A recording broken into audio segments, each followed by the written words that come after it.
Well, hi there, Internet.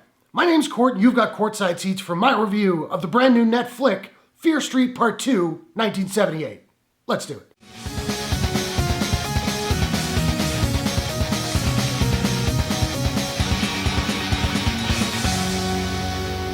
Fear Street Part 2, 1978 is a drama horror mystery from director Leigh Janiak and Netflix. Loosely based on the Fear Street novel series by R.L. Stine, the film stars Sadie Sink, Gillian Jacobs, Emily Rudd, Ryan Simpkins, McCabe Slye, and Ted Sutherland. Shadyside, 1978. School's out for summer and the activities at Camp Nightwing are about to begin. But when another Shadysider is possessed with the urge to kill, the fun in the sun becomes a gruesome fight for survival. So as the title suggests, this movie is part 2 of a trilogy from Netflix that are getting released every Friday for 3 weeks. My review of part 1 is up on my channel right now. If you want to check it out, I'll link to it up there somewhere. I said in my review for the first film that I thought at the time these 3 movies were just a very loosely linked anthology. Having seen the second one, I was dead wrong.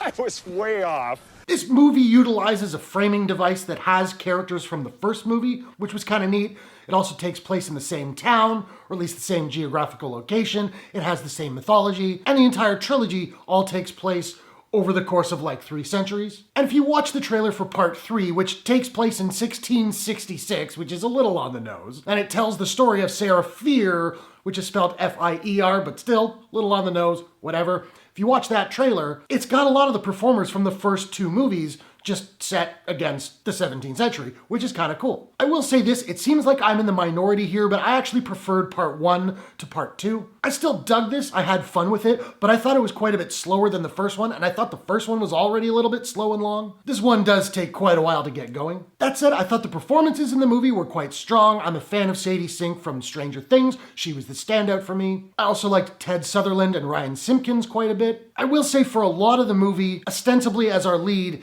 Emily Rudd, I wasn't really liking her performance, although granted I put a lot of that on the way her character was written. I did think she got better throughout the film as she was given more to do, and by the end I was on board with her for sure. Speaking of the writing, that's probably my biggest issue with this movie. There was a lot of dialogue in here that just didn't work for me, and some that didn't even really make sense given what we know about the characters and what they believe. I thought the performers did an admirable job working through this, but there were certainly lines that made me roll my eyes. And much like the first one, this one does go on too long. We get to what we think is the climax, and then there's another like 15-20 minutes to go. Further, we also get a romance that feels like incredibly rushed, incredibly unearned. I just didn't buy it. It was cute, but I didn't buy it. Still, there were a couple of references in this movie that I quite appreciated. A couple of era-apparent Stephen King nods to Carrie and Salem's Lot. I'm a King fan, right on. There was also a fairly subtle nod to The Exorcist. You have to know the movie and the dialogue in that movie to really catch it.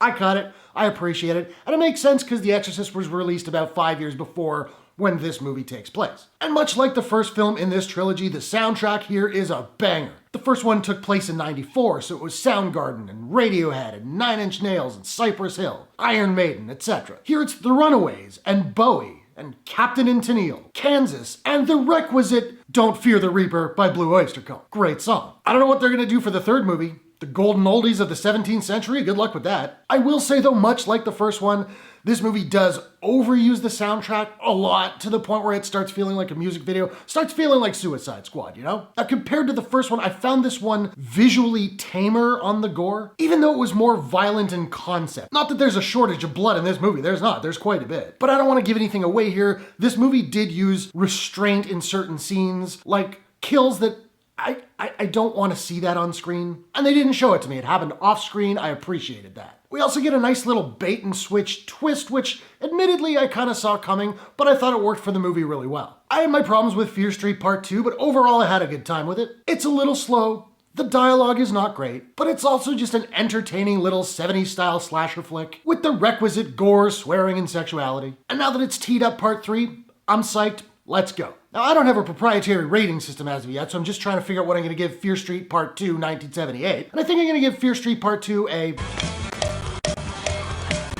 out of 10. 10. So now I want to know, have you seen Fear Street Part 2? What did you think about it? Which did you like better growing up if you read either of them? Fear Street or Goosebumps? Whatever your thoughts, hit the comments below. Let's discuss. If you enjoyed this review, please smash that like button and give it a share if you really enjoyed it. It just helps the video get out to more people, helps the channel grow. I appreciate it very much. And hey, why not take a second, do me a favor, click subscribe and ring that bell to subscribe to my channel for more movie reviews, entertainment news, trailer reactions, all that good stuff. Hope you guys are all safe and healthy. Thanks very much for watching. I will see you all in the next one. Take care.